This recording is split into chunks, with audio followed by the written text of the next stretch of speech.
Okay, चलिए दोस्तों, पुनः आपका फिर से स्वागत है एक नई वीडियो के अंतर्गत। और दोस्तों, इस लेक्चर के अंतर्गत जो हम बात करने वाले हैं वो बात करने वाले हैं रिजल्ट तिथि, यानी कि जो हमारा रिजल्ट आने वाला है उसकी डेट को लेकर एक नया नोटिस जारी हुआ है। और साथ ही साथ में जो बीपीएससी के चेयरपर्सन है यानी कि अतुल प्रसाद जी, उनके द्वारा एक और नया बयान जारी किया गया है। उन्हीं दोनों के ऊपर हम बात करने वाले हैं। पहली बात तो दोस्तों, अभी अभी आप सभी बच्चों को पता होगा, सुप्रीम कोर्ट का जो निर्णय था, एसएलपी दर्ज करी गई थी बिहार शिक्षा विभाग के द्वारा, उसका रिजल्ट आ चुका है। आप लोगों को मैंने अपडेट कर दिया है। कई बच्चे मेरी न्यूज़ से खुश होंगे और कई बच्चे दुखी भी होंगे। दोनों के अपने अपने जजमेंट होंगे, लेकिन कोई बात नहीं, कोई दिक्कत वाली बात नहीं। हर किसी के जो कमेंट आते हैं उसका हम सम्मान करते हैं, कोई दिक्कत नहीं है। ठीक है, चलिए अब बात कर लेते हैं। जो ये रिजल्ट की तिथि है उसके बारे में एक अपडेट दिया गया है। क्या अपडेट दिया गया है?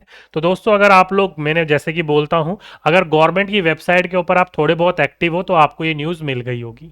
जैसे कि आप सभी बच्चों को पता है कि कुछ दिनों पहले यानी कि 7 तारीख को एक आपका कार्यालय जिला शिक्षा प्राधिकारी गया, जो उनके द्वारा एक आदेश जारी किया गया था, जिस आदेश में उन्होंने लिखा था कि दिनांक 10/10/2023 को बीपीएससी का क्या परिणाम, ध्यान रखिएगा, वो घोषित किया जाएगा। निर्धारित है, क्या जाना है, किया जाना निर्धारित है। यानी कि साफ साफ बोला गया है कि आपका जो रिजल्ट है, जो परिणाम है, वो आपका आ जाएगा कब? तो वो आ जाएगा आपका 10/10/2023 को। लेकिन इसी के लिए जैसे ये 7/10/2023 को जारी किया, वैसे अगले ही दिन कब, 8 अक्टूबर यानी कि 8/10/2023 को एक और आदेश इन्होंने जारी करा। पूरा का पूरा आपको पढ़ने की कोई जरूरत नहीं है, केवल 2 लाइन पढ़िए, यहां से लेकर यहां तक आप लोगों को आपका आंसर मिल जाएगा। क्या है? अतः कार्यालय, ये अब ज्ञान पक है या फिर झाक, ज्ञान ही होगा, कोई बात नहीं। 9/3/9 दिनांक थोड़ा धुंधला है, दिख नहीं रहा है ये। तो 7/10/2023 में जो अंकित दिनांक 10/10/2023 को बीपीएससी का, देखो दोस्तों यहां पर क्या लिख रखा है कि दिनांक 7/10/2023, यानी कि ये वाला, यही 7/10/2023 को आया था। इसके अंतर्गत एक अंकित दिनांक है 10/10/2023। उस दिन बीपीएससी का क्या है, परिणाम, क्या है, परिमाण नहीं कई बार हो जाता है माइंड ऑफ स्किप। ठीक है, तो जो रिजल्ट है आपका, परिणाम है, वो आपका घोषित होना निर्धारित तिथि के स्थान पर संभावित तिथि पढ़ा जाए। यानी कि इन्होंने यहां पर ये लिख दिया था, बाय मिस्टेक टाइप हो गया था कि घोषित किया जाना निर्धारित है। तो घोषित किया जाना निर्धारित की जगह पर क्या पढ़ना है आपको, संभावित पढ़ना है। यानी कहने की मतलब ये है कि 10/10/2023 को रिजल्ट जारी हो सकता है, ये संभावनाएं हैं, निर्धारित नहीं है। ये इनसे मिस टाइप बोल लो, मिस प्रिंट बोल लो, ये हो गया था। अब देखो दोस्तों, जब से बीपीएससी टीआरई का एग्जाम आया है ना, तब से लेकर आज तक आई थिंक 50 से कम संशोधन नहीं हुए होंगे हर चीज को लेकर। हर प्रकार की चीजों में कोई ना कोई गलती निकल कर आती है। जहां हम लोग खुश होकर बैठे थे कि भाई चलो कुछ ना कुछ सही, तो 10 तारीख को रिजल्ट तो देखने को मिल जाएगा, कम से कम 9वीं 10वीं 11वीं 12वीं वालों का तो दिख ही जाएगा, माध्यमिक और उच्च माध्यमिक का। लेकिन लेट नाइट कल 10 बजे नोटिस आया, उसके बाद तो यार अब मूड अपसेट हो गया होगा आप सभी बच्चों का, कि कम से कम रिजल्ट का वेट करना खत्म हो गया था कि अब रिजल्ट आएगा। अब देखो रिजल्ट में दोस्तों थोड़ा सा और डिले हो सकता है। पहली बात तो ये निर्धारित की जगह पर संभावित इन्होंने कर दिया। दूसरा, इन्होंने जो सुप्रीम कोर्ट के अंदर केस डाला था वो इन्होंने वापस ले लिया। अब ये कह रहे हैं हम नई एसएलपी दर्ज करेंगे, नए बेंच के सामने दर्ज करेंगे। अब वो कब नई एसएलपी बनेगी, कब जाएगी, कब कोर्ट में पेश होगी, कुछ पता नहीं है। तो कहीं ना कहीं ये भर्ती के रिजल्ट को और लटकाने की बात हो रही है। भर्ती तो नहीं लटकेगी, रिजल्ट लटक जाएगा। अब कई बच्चे कहेंगे सर भर्ती लटकी रिजल्ट लटकी, बात तो वही बात है, आने वाले दिनों में लग ही जाएगा अध्यादेश इलेक्शन के कारण। तो ये क्या है क्या नहीं है, अब भाई अब ये सरकार जाने, ना ही हम जान सकते ना ही आप जान सकते हो। पता नहीं क्या मन में चल रहा है, ये लोग रिजल्ट देंगे या नहीं देंगे, कुछ समझ में नहीं आ रहा है। तो एक अपडेट आप लोगों का ये निकल के आया। दूसरा अपडेट निकल के आया हमारे अतुल प्रसाद जी, जो चेयरपर्सन है कहाँ के, बीपीएससी के। उन्होंने कल लेट नाइट, कब, कल लेट नाइट एक ट्वीट करके जानकारी दी आप सभी बच्चों को। क्या बोल रही हैं, लिखा हुआ है कि it has been found in, क्या है, It has been found in the scrutiny of TRE-DV the many candidates had submitted wrong certificates and did not produce correct certificate during DV. This show it was rather deliberate. This may or may not be a reason to stall DV, but it has sure it consequences shall be saver.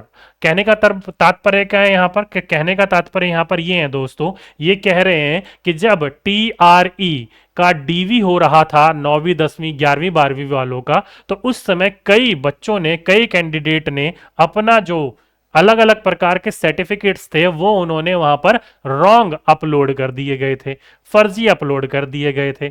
उन्हें जब DV करवाने का मौका मिला वहां पर उन्हें original प्रस्तुत करने थे, क्योंकि वेब पे बनाना आसान है, ओरिजिनल दिखाओगे तभी तो माना जाएगा कि हाँ भाई आप इस चीज के अंतर्गत आते हो। ठीक है, तब जब उन्हें ओरिजिनल दिखाने की बात आई तो वो ओरिजिनल कोई भी दिखा नहीं पाया।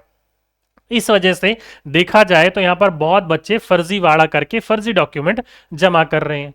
अब ये कारण हो सकता है कि डीवी को रोकने का कोई ना कोई प्रयास कर रहा हो, या फिर ये मेरा अंदाजा भी हो सकता है, ये कहने का प्रयास कर रहे हैं। लेकिन ये जो भी धांधली करके या फिर अलग अलग प्रकार के मिस कंसेप्ट फैलाकर ये जो धांधली करके सर्टिफिकेट प्रस्तुत कर रहे हैं, इनको आने वाले भविष्य में बहुत चीजों का सामना करना पड़ सकता है, बहुत चीजों के ऊपर, इनके ऊपर क्या होगा, एक्शन लिया जा सकता है। ये कहने का प्रयास कर रहे हैं।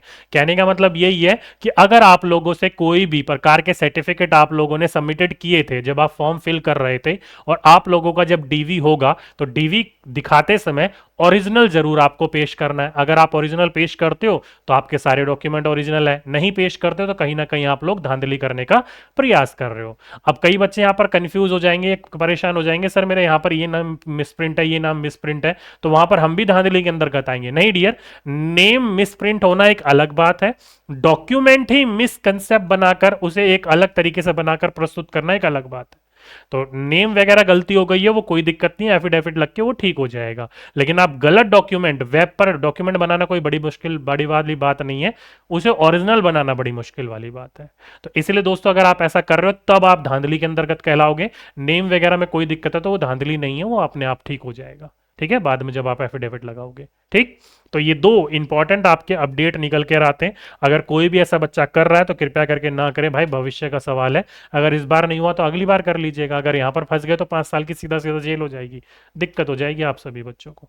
ठीक है, तो ये दो अपडेट निकल कर आई है। उम्मीद करता हूं दोनों के दोनों अपडेट आपको अच्छे तरीके से समझ में आ गया होगा। अब आपके मन में चल रहा होगा यार सही में डेट क्या होगी, तो भाई अब जब तक ये सुप्रीम कोर्ट का जो दूसरे बेंच के ऊपर गया है केस, वो कब तक दर्ज होता है, क्या रिजल्ट निकल के आता है, उन सभी चीजों के ऊपर हम बात करेंगे जब जब चीजें देखने को मिलेंगी। क्योंकि दोस्तों जब ये सुप्रीम कोर्ट के अंदर दर्ज किया गया ना, तो सुप्रीम कोर्ट के सामने ये कहा गया कि सर पहले इनको अलाउ किया गया था, तो अलाउ करने के बाद इन्होंने बीपीएससी ने एग्जाम ले लिया है, अब आप इनको वैलिड कर दीजिए। तो सुप्रीम कोर्ट के जज ने पता है क्या कहा, आपका ये जो निर्णय है सुप्रीम कोर्ट का वो 11 अगस्त को आ गया था, तो आपको एसएलपी उसी समय दर्ज करनी चाहिए थी, आपने इतना लेट क्यों करा, आपने एग्जाम क्यों लिया, अब जब एग्जाम लिया तो आप रिजल्ट क्यों नहीं दे रहे हो बच्चों का। अब भाई जो बीएड वाले के या शिक्षा विभाग की तरफ से वकील थे उनके पास इसका कोई जवाब ही नहीं था यार, क्योंकि सीधी सी बात है, आप खुद सोच के देखिए 11 अगस्त को जजमेंट आया, आपका एग्जाम था 24 25 26 को, तो एग्जाम आप डिले कर सकते थे ना, उससे पहले एसएलपी डाल सकते थे, आपने इतना वेट क्यों करा एसएलपी डालने का।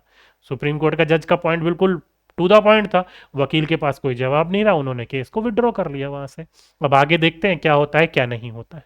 ठीक है, बाकी जो भी आपका अपडेट निकल के आएगा मैं आपको देने का प्रयास जरूर करूंगा।